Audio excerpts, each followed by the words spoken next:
Hello， 大家，今天呢，我们来教大家 iPhone 的基础教学。那今天这部影片很特别，是专门为了第一次使用 iPhone 的人所设计的。那我们就是会教大家在 iPhone 上面一些基本的操作与功能，然后一些常见的 App 的下载跟使用，例如说 iPhone 内建的 App 啊、Line 啊，或是 Google Map 等等的。所以我们话不多说，直接开始吧。那首先呢，我们看到 iPhone 的桌面哦。那在桌面上面呢，除了 App 之外，这种比较大的方块叫做小工具。那小工具就是一些比较功能性的方块，例如说天气啊，或是时间等等的，可以用比较特殊的方式显示在桌面上。那在桌面的部分，你今天要管理小工具或是管理 App 的话呢，你就是长按空白处。它就会进到这个抖动的模式，那这个时候你就可以去删掉 App 或是重新排序哦。例如说，我今天 Instagram 想要排到上面的话，就可以这样子随便的摆动，或者你今天想要新增一个资料夹的话呢，你就是把它附叠到其他的 App 上面。它就会变成一个资料夹，那你要取消资料夹，就是把它拿出来就可以了。那删除的部分呢，当然就是按一下左上角的这个减号哦。那第一个选项跟第二个选项差在哪里呢？第一个删除 App 是会彻底的从手机上面删除这款 App 的所有资料，那第二个选项就是它会移到 App 资料库，那你要把它加回来也 OK 这样。那再来呢，你今天要新增小工具，就是按右上角这个加号，里面就有不同的小工具可以选择，例如说时间啊，或是天气的小工具，然后呢，你就可以把它摆到桌面上这样子。那除此之外呢，你会发现桌面的最左边这边也会有一些小工具。那这边的小工具跟一般桌面的小工具是有区别的，像是这个装置电量啊，你就可以看到自己手表的电量或 AirPods 的电量，或者是你一些常用的 App， 他们如果有开发这边的小工具的话，你也可以直接按这边的编辑来把它加进来哦。像我在这边就放了一个发票条码的小工具，那这个很好用的就是，例如说我们今天锁定画面的话呢，我就是可以直接往左滑，它一样会出现这个页面，所以我不用解锁也可以直接进到这个画面，就还蛮方便的。那除了这个特殊的小工具页面之外呢，你一直往左滑就会进到一个叫做 App 资料库的地方。那这个地方呢是专门储存你的 App 的，因为有些人可能不喜欢它的桌面太多页或太乱的话呢，其实它大部分的 App 都可以从这边点进去。大家就把它想象成一般的桌面，就是电脑的桌面，然后这个 App 资料库就是你平常应用程式储存的地方。再来要讲到控制中心跟通知中心的部分，就是平常在任何一个画面呢，我们从右上往下滑就会进到控制中心。那这个控制中心呢非常重要，因为像是你的 WiFi 或是蓝牙就是从这边打开，那他们就是在这边。那你要关闭 WiFi 就是点一下这个按钮就可以了。那除此之外，非常重要的一件事情就是你长按它可以看到详细的选项，例如说 WiFi 热点的部分呢，就是在这边打开，有一个个人热点，有没有？你把它打开就可以让别人连到你的 WiFi 了。然后还有另外一件更重要的事情，就是平常你去餐厅要连他们的 WiFi 的话呢，你就是直接从这个画面再长按这个 WiFi， 你就可以去选择不同的据点了。再帮大家复习一次哦，就是我们平常要连 WiFi 的时候呢，我们就是进到控制中心，再长按 WiFi， 然后再长按 WiFi 才会进到这个选择的画面，或者是你也可以进到设定，在设定里面一样会有这个 WiFi 的选项。那同理可证呢，你平常要连蓝牙的时候，你也可以长按这个蓝牙来选择你要连线的装置哦。那另外控制中心很重要的，像是它可以调整音量的大小或者是亮度，就是可以在这边选择这样子。那另外两个非常常用到的，像是计算机跟低耗电模式哦。计算机你就是可以直接在这边使用。那另外呢，低耗电模式就是这个电池的按钮，点下去就会切换到低耗电模式了。那看完控制中心呢，我们来看一下通知中心的部分。那通知中心跟控制中心有点像是一对门神哦，你是从左上角往下滑，就会打开这个通知中心。那注意一下呢，这个控制中心跟通知中心是不管你今天在手机上面的哪一个画面都是可以叫出来的。例如说我今天在 Safari 里面，我一样可以把它叫出来。好，那我们来看一下这个通知中心的部分，就是你平常任何通知都可以在这边看到，那你就是可以直接点进去看一下详细的资讯。那我们刚才下滑的部分已经讲过了，控制中心跟通知中心。那还有另外一个下滑的功能呢，就是今天在桌面的任何一个点，你往下滑就会出现这个搜寻的画面。那这个搜寻画面可以用来搜寻任何东西，不管你是要搜寻 App 或者是 Google 任何的资讯，你都可以直接输入。那刚才我们已经介绍过左滑、右滑，还有往下滑。接下来我们来介绍上滑哦。上滑就是回到桌面，就是今天你在任何的 App 里面呢，你往上滑就会回到桌面嘛。那除此之外呢，还有另外一个非常重要的功能，也就是切换 App。那这个切换 App 跟回到桌面的手势非常的像，所以这一点要稍微适应一下哦。它是往右上滑，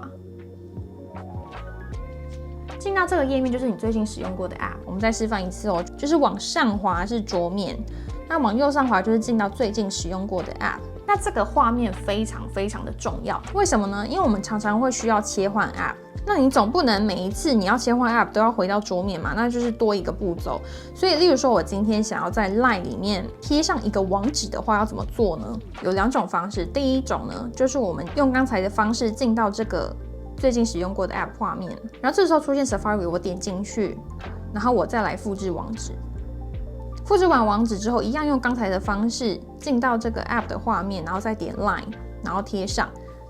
那再来第2个切换 App 的方式，就是在底部的这个白线的地方往右滑，它就会切换到最近使用过的 App。那在这边你就复制网址，然后我们要回到刚才的 Line， 我就一样往右滑，那我就进到 Line 的画面了。然后如果你今天左右滑动是非常快速的话，它还可以直接切换这样子，所以就是有这2种切换 App 的方式。好，然后再来呢，我们来看一下锁定画面的部分哦。那我们刚才已经讲过，在锁定画面往右滑就会进到这个小工具的页面嘛。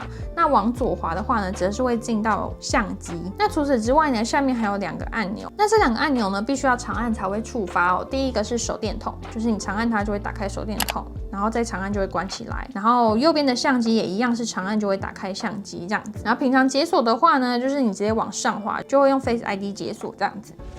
再来我们来进到第2个部分呢，就是内建 App 的使用哦。首先第一个要讲到的就是电话，电话呢就是这个绿色的标示嘛。那你点进去之后呢，就会看到你所有的联络人啊，或是通话记录，或者是常用联络人，或者是你要打电话的话呢，就是按这个数字按键。那我平常想要把电话加入联络人的话呢，就是在通话记录这边按一下右边的这个蓝色的 I。那这边就会有一个新增联络人的按钮，你就可以把它加到你的联络人里面了。那在联络人的页面呢，你可以直接利用搜寻的功能来找到你需要的那个联络人。那再来下一个要讲到的就是讯息的这一款 App。那讯息点进去呢，你就会看到所有你的简讯。那这边有一个蛮特别的事情呢，就是 iPhone 他们有自己的通讯网哦，就是免费利用网络传送的讯息。这个讯息叫做 iMessage， 那它是不会收取任何费用的，因为它是用网络传送的，它有点像是 LINE 那样子的通讯功能哦。那这个 iMessage 它跟一般我们收到的简讯都统合在这个讯息的 App 里面，也就是说呢，需要收费的简讯还有不需要收费的 iMessage 都会出现在这边。那要怎么判断说你现在用的是 iMessage 还是简讯呢？那最简单判断的方式呢，就是今天你点到一个讯息里面，然后你随便输入一个讯息，然后你看到右边的这个传送按键变成什么颜色，它变成绿色，对不对？绿色的话就是需要收费的简讯。那如果你今天输入文字的时候，右边出现的是蓝色的传送按键的话呢，这个就是免费的 iMessage。那为什么它会自动这样子切换呢？就是它非常聪明，它会自动侦测说对方使用的手机是不是 iPhone， 它有没有使用 iMessage。如果这个手机号码它有使用 iMessage 的话呢，它就会自动切换成蓝色的传送按键，然后发出去的讯息也会是用蓝色框框来显示哦。那如果你今天是用简讯发送出去的话呢，它这个文字框框也会是绿色的，也就是说它这个是需要收费的哦，所以这一点是还蛮重要的。那再下一个要讲到的那件 App 就是 Safari。Safari 非常非常的重要，因为它就是 iPhone 上面主要的网络浏览器哦。它的功能其实就跟 Google Chrome 一模一样哦，就是用来浏览网络的这样子。那我们打开这个 Safari 之后呢，你会发现它最下面有一个网址列，有没有？那这个网址列平常也可以当成是搜寻的输入栏，就是你要搜寻任何东西，你就是直接打在这个网址列这样子。例如说我今天要搜寻 iPhone 价格，我就是可以直接搜寻。那我点到任何的网址，它就会直接变成网址这样子。然后今天如果我想要新增页面的话呢，我就是直接往左滑，它就会新增一个新的分页。那大家看到的这个页面呢，这个是我自己的书签哦。那你们就是可以新增你们自己的书签。那在新增分页的时候，你就可以直接选择你的书签这样。那要怎么新增书签呢？假设我今天想要把这个页面加到我的书签的话，我就是按下面的这个分享按键。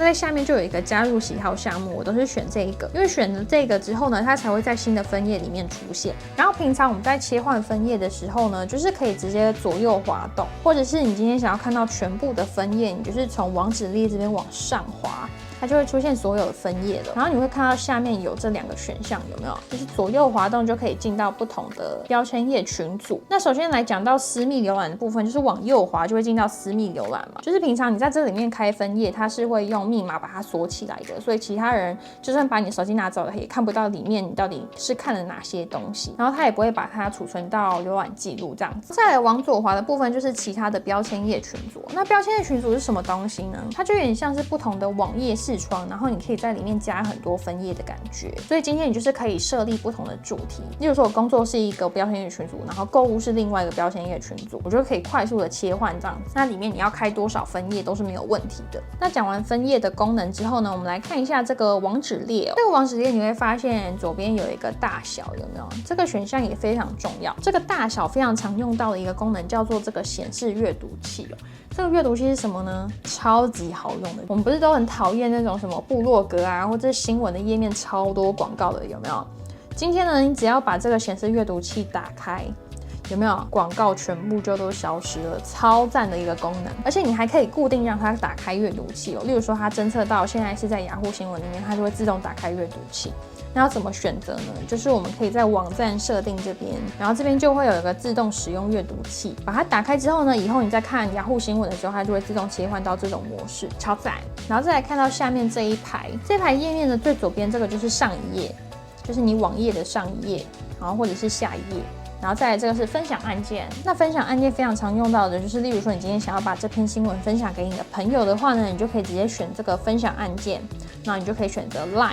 那在 Line 里面，它就会让你选择说你要传到哪一个对话里面这样。然后再来下一个呢是书签的按钮。那在书签里面，除了书签之外，你还可以看到你的浏览记录哦，所以就是可以直接在这边选择这样子。那再来最右边这边是分页的按钮，就是会进到我们刚才从下往上滑的分页的画面。所以进到分页画面有2个方式，一个就是从网址这边往上滑，然后第2个方式就是按这个分页的按钮。然后再来有一个要注意的地方，就是有的时候这一排工具列会消失，这是为什么呢？就是你往下滑的时候呢，这个工具列会自动的隐藏嘛，那你要把它叫出来，你就是稍微往上滑，它就会出现了；你往下滑，它就会消失；往上滑就会出现，所以就是要稍微适应一下这样子。那再来下一款内建 App， 我们要来看 Email。那邮件这款 App 呢，我们要先到设定里面去加入你的 Email 账号。那当然这边我们就是需要你的账号跟密码。首先我们进到设定，然后往下滑，我们去找到邮件这个选项。其实在这边你看到账号有没有？账号这边呢有一个加入账号，那这边你就可以选择你的 Email 账号，然后登入之后呢，我们就进到这个邮件的 App 里面。那这个邮件画面，你按右上角就可以回到主选单。那主选单你就可以去选，比如说不同的信箱等等的。那今天你要开始写一封新的 email， 就是按右下角这个按键就可以开始写新的 email 了。那今天你在一封 email 里面，你要回复或是转寄的话呢，你就是按这个按键，它就会出现转寄啊，或是回复等等的选项。或者是想要稍后再处理的话呢，你也可以选这个提醒我，你就可以设定一个时间 ，iPhone 就会跳出一个通知来提醒你要处理这封 email 这样子。好，那我发现我们今天这部影片讲不完全部的内容，那我会把其他 App 的部分放在下一集，所以大家可以锁定。那在下一集的内容呢，我们会讲更多 App 的操作，例如说行事历啊、备忘录，或者是照片跟相片 App。另外还有第三方的 App， 像是 Line 啊，或者是 Google Map 的操作。